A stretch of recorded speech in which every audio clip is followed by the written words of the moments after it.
So hello everyone, कैसे हैं आप सभी। एक छोटा सा टॉपिक है आज का video, post colonial theory of state.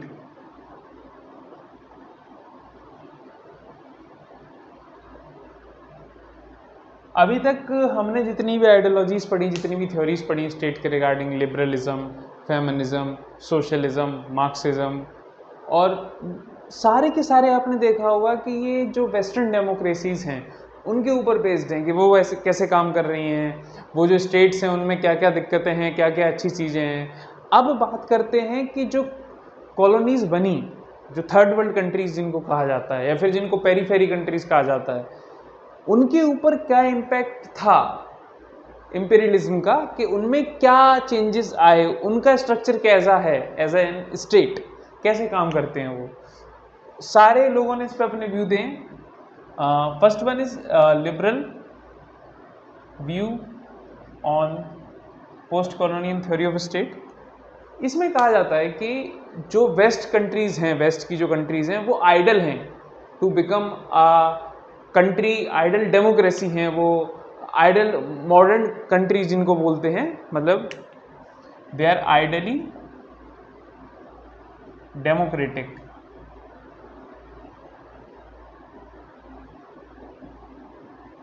Ideally modern countries मतलब कि अगर किसी थर्ड वर्ल्ड कंट्री को बहुत अच्छा बनना है तो उनको एज ए रोल मॉडल देखना होगा कि हमें वो स्टेप्स फॉलो करने हैं जो वहाँ के फीचर्स हैं, तब हम डेवलप्ड बन पाएंगे।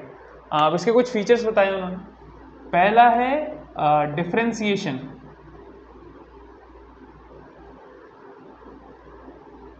डिफरेंशिएशन का मतलब है कि जो इनपुट फंक्शन है और जो आउटपुट फंक्शन है वो प्रॉपरली डिफाइंड है। यानी कि कोई भी डिसीजन जब लिया जाएगा तो इनपुट दिया जाएगा मीडिया के थ्रू,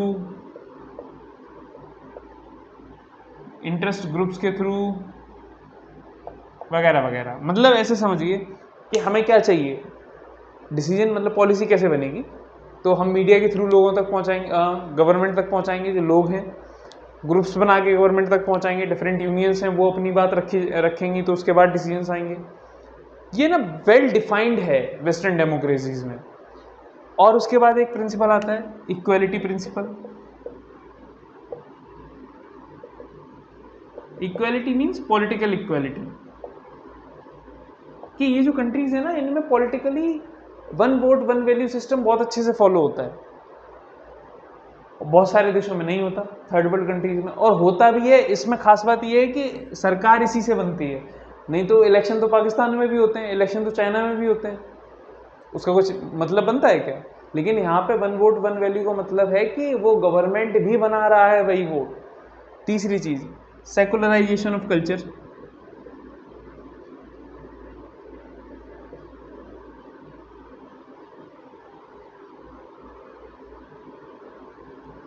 इसका मतलब है कि साइंटिफिक टेम्परामेंट बहुत ज़्यादा है, और ये बात सत्य है। एक समय पे वो भी बर्बाद थे रिलीजन के पीछे और रिलीजियस कर्म कांडों के पीछे, लेकिन हाँ फिर साइंटिफिक टेम्परामेंट पूरा, द एज ऑफ रेनेसा, वो सब हुआ, इंडस्ट्रियलाइजेशन हुआ, वो अलग कहानी है। ठीक है, ये फीचर्स हैं किसके, डेवलप्ड स्टेट के। These are the features of developed country.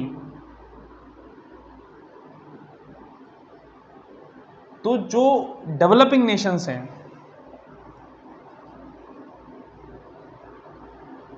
Developing nations जो हैं उनको रोल मॉडल मान के इन फीचर्स तक पहुंचने की कोशिश करनी है। अब इसमें एक बात सोचिए, इन्होंने बोल तो दिया डेवलप्ड कंट्रीज ने, जो वेस्ट को आइडल बता रहे हैं कि हमने ये अचीव कर लिया। अरे तुमने अचीव कैसे किया है? इन लोगों का पैसा ही, इन लोगों के रिसोर्सेज को एक्सप्लॉइट करके ही तो तुमने ये सब अचीव किया। ये बात कौन बताएगा? लेकिन ये लोग कहते हैं कि नहीं, हमने एक्सप्लॉइट थोड़ी किया। इंग्लैंड में ये बात साबित करना आपके लिए संभव है कि इंग्लैंड ने इंडियंस को एक्सप्लॉइट किया। वो ये कहते हैं कि ये तो अनसिविलाइज्ड लोग थे, हमारे ऊपर it was white man's burden कि इनको सिविलाइज्ड बनाना है। मतलब हमने एहसान किया है, हमें कुछ लेना देना नहीं था तुमसे। हम मतलब बेस्ट पर्सनैलिटीज़ हैं, हम ऐसे हैं कि उदार टाइप के आदमी हैं कि हमने आपको सभ्य बनाने के लिए 200-250 साल आप पे रूल किया। लेकिन सच्चाई तो सब जानते ही हैं। ठीक है, अब एक व्यक्ति हुए गुरनार मिडाल, उनकी एक बुक है एशियन ड्रामा। उसमें वो एक बात कहते हैं कि India is a soft state. India के कॉन्टेक्स्ट में India is a soft state. Soft state का मतलब होता है जो स्टेट रूल तो बना लेता है लेकिन उसकी जो इम्प्लीमेंटेशन है रूल्स की, जो एग्जीक्यूटिव पार्ट है, वो अच्छे से नहीं हो पाता। सत्य भी है किसी हद तक ये बात। नियम तो बने हुए हैं यातायात को लेके, हर चीज़ को लेके, ट्रेन से लेके और जितने भी चीज़ें सोची जा सकती हैं, फॉलो होते हैं क्या वो? क्या उनके लिए ऐसी पनिशमेंट है जिसके डर से लोग उन रूल्स को फॉलो करें? नहीं है। तो कहीं ना कहीं ये बात सही है कि India is a soft state. अब इन्होंने बोल दिया कि ये चीज़ें फॉलो करनी है और हम डिटेल में इस टॉपिक को बहुत एकदम वास्ट पूरा का पूरा कंपैरेटिव पॉलिटिक्स में पढ़ेंगे कि एग्जैक्टली कैसे कैसे डिफाइन किया गया है, पूरा आएगा कि किस स्टेट के बारे में कैसे ये प्रोसेस चला और डेवलपिंग नेशंस में क्या फ़र्क है, डेवलप्ड नेशन में क्या फ़र्क है। इसमें थोड़ा शॉर्ट में बता रहा हूँ मैं। अब इन्होंने बोला कि ये फीचर्स हैं, आपको ऐसे ऐसे बनना है। इन्होंने पूरा एक प्रोसेस भी बताया था स्टेजेस के, पहले इस स्टेज पे आना है, उसके बाद आप ऐसे हो जाएंगे। लेकिन इन्होंने झूठ बोला, जैसा कि मैंने अभी आपको बताया। ये डेवलप्ड इसलिए बन पाए ताकि क्योंकि इन्होंने दूसरे कंट्रीज़ को एक्सप्लॉइट किया, उनके रिसोर्सेज को एक्सप्लॉइट किया।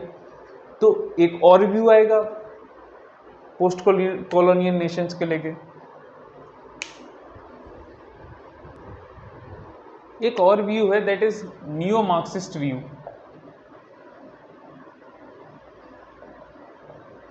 इनका मानना है कि जो डेवलप्ड कंट्रीज है ना, ये कोर में है, सेमी पेरीफेरीज पे कुछ कंट्रीज हैं, ये भी डेवलपिंग कंट्रीज हैं, और बाकी का पूरा जो थर्ड वर्ल्ड है दैट इज ऑन पेरीफेरी। ये जो कोर कंट्रीज हैं ये अभी भी लगातार इनका एक्सप्लॉयटेशन कर रहे हैं नियो कॉलोनिज्म के माध्यम से। मतलब अपनी जो इंडस्ट्रीज हैं, अपना मार्केट इस तरीके से बना रखा है इंटरनेशनल के ये इनके रिसोर्सेज को लगातार यही एक्सप्लॉइट कर रहे हैं। और बहुत हद तक ये बात ठीक भी नज़र आती है हम लोगों को। ये जो सेमी पेरीफेरीज कंट्रीज हैं लाइक इंडिया, ब्राज़ील टाइप के जो कंट्रीज हैं, चाइना कोर में आएगा, ये बात याद रखना, ठीक है। इन कंट्रीज ने क्या है, इनको एक होप दी है, पेरीफेरी कंट्रीज जितने भी अफ्रीकन नेशंस हैं या फिर पाकिस्तान, बांग्लादेश टाइप की जो कंट्रीज हैं, कि हम भी आगे बढ़ सकते हैं। क्योंकि देखो इंडिया सेमी पेरीफेरी तक पहुंच गए, ब्राज़ील सेमी पेरी तक पहुंच गया, तो ये इनका एक्सप्लॉयटेशन भी कर रहे हैं और ये खुद एक्सप्लॉयट भी हो रहे हैं कोर कंट्रीज से। तो ये एकदम मीडिएटर का काम कर रहे हैं, जिसकी वजह से ये कंट्रीज बेहोशी में हैं। इनको पता ही नहीं है कि एक हायरार्की चली आ रही है और इनका एक्सप्लॉयटेशन लगातार हो रहा है, ठीक है।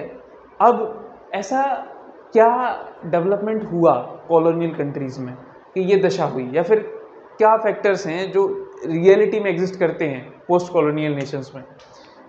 पहला, over developed bureaucracy. Second, army. आराम से समझना, ब्यूरोक्रेसी बनाई किस लिए गई थी भारत में?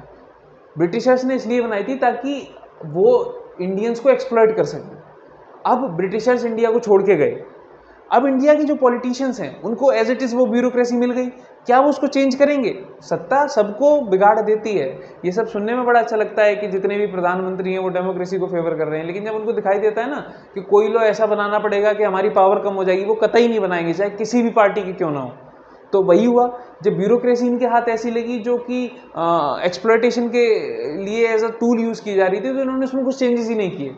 मतलब जो पोस्ट कॉलोनियल नेशंस हैं उनमें जो ब्यूरोक्रेसी है वो ओवर डेवलप्ड है, ओवर डेवलप्ड ब्यूरोक्रेसी।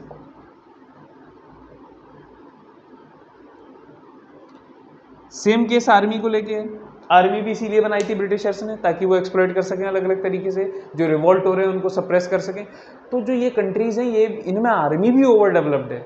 आपने एक चीज़ नोटिस की होगी, जैसे भारत का केस है, पाकिस्तान का केस है, बांग्लादेश का केस है, और जो वेस्टर्न कंट्रीज़ हैं, जीडीपी, मतलब ये लोग बिल्कुल भूखे हैं, उसके बाद भी आर्मी के ऊपर भरपूर पैसा खर्च करेंगे, मिलिट्री के ऊपर। जबकि वेस्टर्न कंट्रीज जो डेवलप हुए वो ऐसे डेवलप नहीं हुए थे, पहले खाना आया उसके बाद वो मिलिट्री की तरफ गए, क्योंकि कॉलोनियल माइंडसेट अभी भी चला आ रहा है और आपस में दुश्मनी इस लेवल पे है कि खाने को पैसा नहीं है, लेकिन मैक्सिमम पैसा हम कहाँ लगा रहे हैं, आर्मी पे। और हर देश की हालत यही है जो पोस्ट कॉलोनियल नेशंस है, क्योंकि आपस में लड़ाई झगड़ा बहुत है। एक तो स्कार्सिटी ऑफ रिसोर्सेज, उसके बाद भी आर्मी जो है वो ओवर डेवलप्ड है।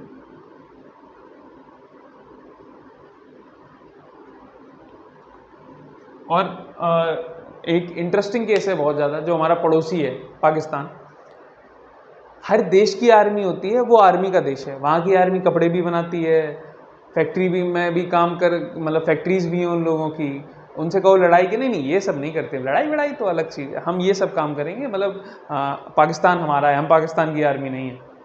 तो भारत के केस में क्या है कि भारत पे आर्मी ने रूल कभी नहीं किया, ब्यूरोक्रेसी ओवर डेवलप्ड है, लेकिन इंडिया पे रूल कर रहे हैं इंडिजीनियस कैपिटलिस्ट्स, जो इंडिया का केस है, and zamindars, landlords. Zamindari system अब खत्म हो चुका है, लेकिन जो बड़े बड़े खेतों के ऑनर्स हैं, लैंड ऑनर्स, बेसिकली जमींदार की जगह we will write land owners, they are continuously exploiting the poor. इसको कास्ट से भी जोड़ा जा सकता है, कास्ट हायरार्की में जो ऊपर है मैक्सिमम जमीन उन्हीं के पास है। इस बात में कोई शक नहीं है कि पूरी कास्ट रिच नहीं है, लेकिन जितने भी रिच हैं वो किसी किन्हीं उच्च जातियों के लोगों में से आते हैं। मतलब अब मुझे नहीं पता ये बात सही है कि नहीं, मुझसे कोई कह रहा था कि बिहार की 10% पॉपुलेशन के पास 35 से 40% ज़मीन है। ये हाईएस्ट, ये हाई कास्ट की जो पॉपुलेशन है 10% के पास। तो सोच रहे हो लैंड डिस्ट्रीब्यूशन कितना ज़्यादा चाहिए, मतलब कितनी ज़्यादा इनइक्वालिटी है रिसोर्सेज के मामले में। 90% पॉपुलेशन के पास सिर्फ और सिर्फ 50% ज़मीन, और उसमें भी अगर डिवीज़न करेंगे तो बॉटम 20% के पास मुश्किल से 5 या 6% ज़मीन आएगी। तो ये जो कंट्री है इंडिया, एज अ कंट्री, इसमें जो ब्यूरोक्रेसी है वो ओवर डेवलप्ड है। इसमें जो इंडिजिनियस बुर्जुआ हैं वो लगातार एक्सप्लॉयटेशन कर रहे हैं with the help of international capitalist also. इसके बाद यहाँ पे जो ज़मींदार हैं या फिर जो लैंड ओनर्स हैं, लार्ज लैंड ओनर्स, वो लगातार लोगों को एक्सप्लॉयट कर रहे हैं। डिसीजन मेकिंग के मामले में बता ही दिया कि सॉफ्ट स्टेट है, पॉलिसी बन तो जाती है लेकिन वो इम्प्लीमेंट नहीं होती। अब जो बाकी की कंट्रीज़ हैं, जो पाकिस्तान है उसका भी केस हो गया, बांग्लादेश का भी मिलता ही जुलता केस है, तो आप एक चीज़ देख रहे होगे कि थर्ड वर्ल्ड कंट्रीज़ पे जो इफ़ेक्ट पड़ा है कॉलोनियल माइंडसेट का, वो उनके स्ट्रगल को लगातार बढ़ा रहा है। इन लोगों ने वेस्ट का बेस्ट नहीं लिया, वर्स्ट लेके बैठ गए हैं। तो this was all about post colonial theory of state. ये बड़ा डिटेल में आएगा, कंपैरेटिव पॉलिटिक्स में हम लोग पढ़ेंगे, ये तो बहुत छोटा सा है। अगला वीडियो होने वाला है फासिज्म के ऊपर। तब तक के लिए बाय बाय।